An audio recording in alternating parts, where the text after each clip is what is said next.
10,000 మంది నీకెళ్ళి చూసి దద్దమ్మ దద్దమ్మ దద్దమ్మ దద్దమ్మ, చేతగానోడు చేతగాంది, అసమర్థుడు అసమర్థురాలంటే అట్లా అవుతావా? అవుతావా? 10,000 మంది నీకెళ్ళి చూసి మేధావి మేధావి మేధావి మేధావి అంటే మేధావి అవుతావా? మరి ఎందుకంటే జనాలు మాటలు పట్టుకొని ఏడుస్తారు కొంతమంది, నాకు అర్థం కాదు. 100 మంది 100 రకాలుగా నీ గురించి మాట్లాడి నీ పరిస్థితిని వాళ్ళు ఎవ్వడు మార్చలేడు. వాళ్ళు నువ్వు చేతగాని దద్దమ్మా అని నిన్ను అన్నంత మాత్రాన నువ్వు అలా అయిపోవు. ఇప్పుడు జనం ఏమనుకుంటున్నారు అనేది పట్టించుకోవాలా, దేవుడు ఏమనుకుంటున్నాడు అది పట్టించుకోవాలా?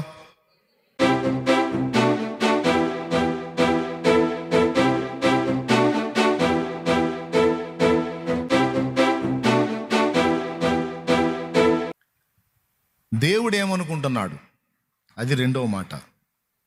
పెద్ద మర్మాలేం కాదు, సింపుల్ విషయాలే. దేవుడేమనుకుంటున్నాడు, ఒక మాట చెప్తా మీకు. 10,000 మంది నీకెళ్ళి చూసి భక్తుడు భక్తుడు భక్తుడు భక్తుడు భక్తుడు భక్తుడు అంటే నువ్వు భక్తుడు అవుతావా? అవుతావా? రైట్. 10,000 మంది నీకెళ్ళి చూసి నువ్వు భక్తిహీనుడివి భక్తిహీనుడివి భక్తిహీనుడివి అంటే భక్తుడు కాకుండా పోతావా? 10,000 మంది నీకెళ్ళి చూసి దద్దమ్మ దద్దమ్మ దద్దమ్మ దద్దమ్మ, చేతగానోడు చేతగాంది, అసమర్థుడు అసమర్థురాలంటే అట్లా అవుతావా? అవుతావా? 10,000 మంది నీకెళ్ళి చూసి మేధావి మేధావి మేధావి మేధావి అంటే మేధావి అవుతావా? మరి ఎందుకంటే జనాలు మాటలు పట్టుకొని ఏడుస్తారు కొంతమంది, నాకు అర్థం కాదు.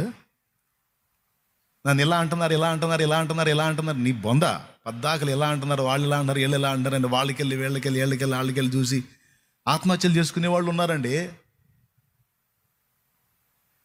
ఆ జబ్బులు తెచ్చుకునే వాళ్ళు ఉన్నారండి. కుమిలి కుమిలి గందరగోళంగా ఏడిచి బీభత్సం చేసేవాళ్ళు ఉన్నారండి. వాళ్ళు అలా అన్నారు వీళ్ళు ఎలా అన్నారు, వాళ్ళు అట్లా వీళ్ళు ఇట్లా, నా బతుకంతా నవ్వులు పాలు అయిపోయింది, నా బ్రతుకు ఇలాగైపోయింది అలాగైపోయింది అలాగైపోయింది ఇలాగైపోయింది. ఒక మాట చెప్తా, 100 మంది 100 రకాలుగా నీ గురించి మాట్లాడి నీ పరిస్థితిని వాళ్ళు ఎవ్వడు మార్చలేడు. వాళ్ళు నువ్వు చేతగాని దద్దమ్మా అని నిన్ను అన్నంత మాత్రాన నువ్వు అలా అయిపోవు. అర్థమైందా? ఒరే నీకు ఓ గర్వం రో, నీకెంత గర్వం అంటే అంత గర్వం. ఆ చిన్న మందనేమి చేసితివి? అన్నేమన్నాడు? గర్వపోతు అన్నాడు. సౌలేమన్నాడు? నువ్వు బాలుడివిరా పిల్లోడు అన్నాడు. గొలియాత్ గాడు ఏమన్నాడు? ఒరే నువ్వు తిక్కలోడివిరా, కర్రను తీసుకొని వస్తున్నావు, నేనేమన్నా కుక్కను అనుకుంటున్నావా అన్నాడు. అందరూ తలా ఒక మాట మాట్లాడారు. అవునా? ఒడిశాల్లో రాయి తీసుకొని కొట్టి దేవుని కృపను బట్టి వాడు కూలబడి వాడు బోర్లబడి దావీదు జయం పొందిన తర్వాత అనలేమన్నారు తెలుసా? మా తమ్ముడే, ఆడు చిన్నప్పటి నుంచి సురికే అయిపోయిందా, మారిపోయా. స్తోత్రం. సౌలేమన్నాడు? ఈ చిన్నవాడు ఎవని కుమారుడు, గొప్ప సాహసి. మరి అంతకుముందు పిల్లోడు వంటివి గయా. ఏమైనా అర్థమైందా నేను చెప్పింది? ఇప్పుడు జనం ఏమనుకుంటున్నారు అనేది పట్టించుకోవాలా, దేవుడు ఏమనుకుంటున్నాడు అది పట్టించుకోవాలా? పెద్దగా చెప్పండి. దేవుడు ఏమనుకుంటున్నాడు అది పట్టించుకోవాలన్నోళ్ళు మరి ఎందుకు ఏడిచేస్తున్నారు నాకు అర్థం కావట్లేదు. చెప్పండి, మొహమాట లేకుండా అడుగుతున్నాను. జనం మాట కాదన్నా, దేవుడేమనుకున్నాడు అది ముఖ్యం అన్నోళ్ళు ఎందుకు జనములకెళ్ళి చూసి విరక్తి చెందిన బ్రతుకుతున్నారు? ఎందుకు వేదంలో బతుకుతున్నారు? వాళ్ళకెళ్ళి చూసి వీళ్ళకెళ్ళి చూసి ఎందుకు కుమిలిపోతున్నారు? ఎందుకు ఏడ్చుకుంటున్నారు? ఎందుకు మొత్తుకుంటున్నారు? నీ హృదయంకి వెళ్ళి చూడాలి, నంబర్ 1. నంబర్ 2, దేవునికి వెళ్ళి చూడాలి. మొట్టమొదటి ఎడు చూడాలని చెప్పి నీ హృదయం జాగ్రత్తగా చూసుకోమని చెప్పాను. నంబర్ 2, ఆయనకి వెళ్ళి చూడాలి. ఆయన ఏమనుకుంటున్నాడు అన్నది ముఖ్యం. ఏమండి, కొంతమంది నిన్ను తృణీకరించవచ్చు, నువ్వేందో అర్థం కాక నేను తేలిగ్గా మాట్లాడవచ్చు, అర్థమయ్యే నాటికి అర్థమైద్ది. అంత మాత్రాన నువ్వు ఆందోళన పడి ఏదో గందరగోళం కావాల్సిన అవసరంలా.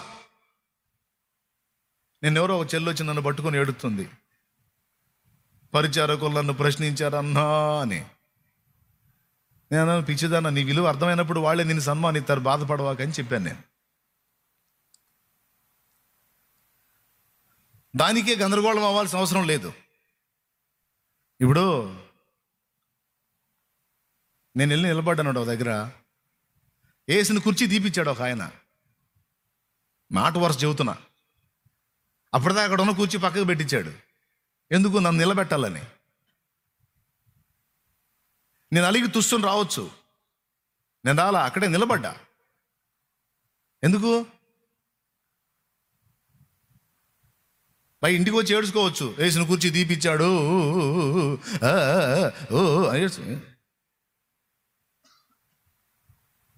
అవమానం చేశారు. చెయ్యనే అన్నా, వందనాలు అన్న, ప్రైజ్ బా అన్న, నేనున్నాను ఇక్కడ అని చూసుమని అలిగి రాలా. స్తోత్రం అనని, అవమానపరచని, ఏం పర్లా ఉంటాయి, గుర్తులు ఉంటాయి, అట్లా ఉన్నాయి.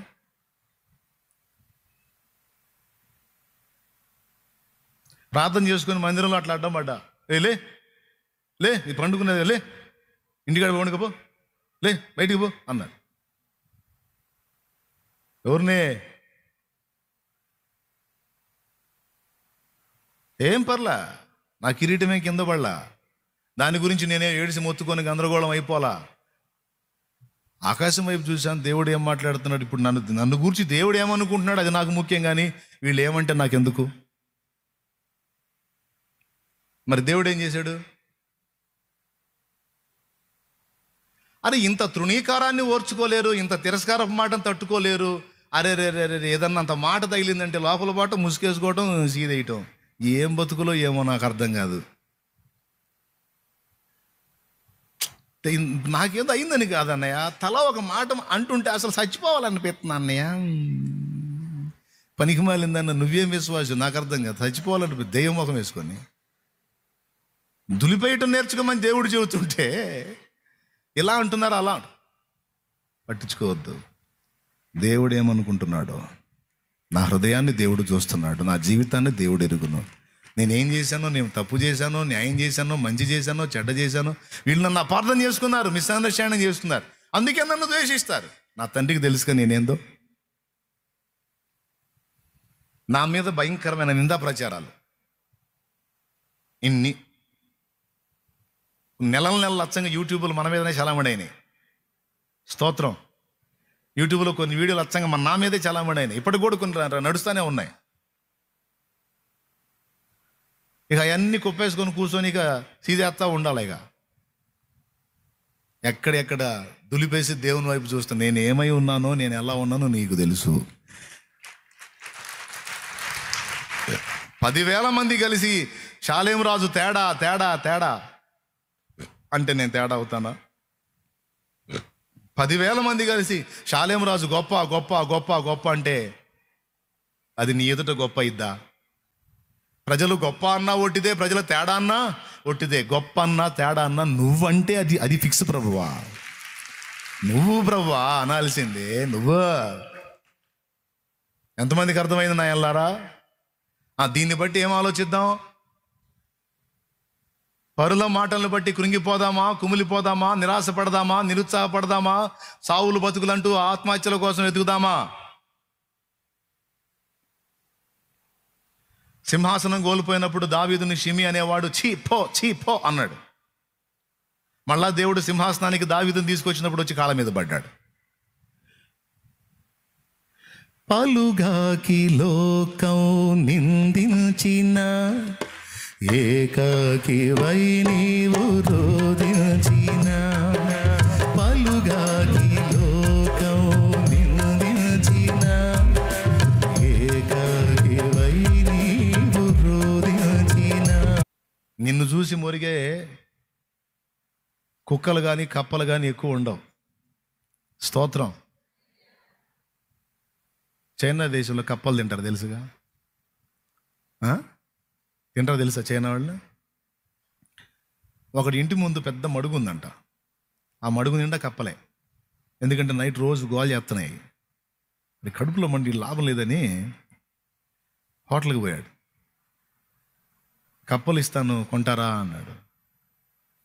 ఆల్రెడీ మాకు సప్లై చేసేవాళ్ళు ఉన్నారు, అయినా సరే మాకు అవసరం ఉంది, అమ్ముతావా, తెస్తావా? తెస్తాను. ఎన్ని కప్పలు తెస్తావు, రోజుకి ఎన్ని సప్లై చేయగలుగుతావు అన్నారు. రోజుకి 200 తాగుతావు, 200 కప్పలు తెస్తాను నేను అన్నాడు. 200 కప్పలు. 200 కప్పులు నువ్వు తేలేవలే కానీ నువ్వు రోజుకు ఒక 50 కప్పలు తెచ్చినా నేను తీసుకుంటాను అన్నాడు. 50? మా ఇంటి ఎదురు కుంట నిండా అయ్యే, నీకెందుకు, నేను తెస్తాగా అని పోయాడు. 50 కాదు 200 కన్ఫర్మ్ చేసుకో అన్నాడు. పోయి ఆ మడుగంతా వెతికి 2 కప్పలు పట్టాడు. ఎన్ని కప్పలు? 2 కప్పలు పట్టాడు. ఇదేంది 2 కప్పలు? నేను 200 కప్పలు తీసుకెళ్దాం అనుకున్నాను, 2 కప్పలే ఉన్నాయండి.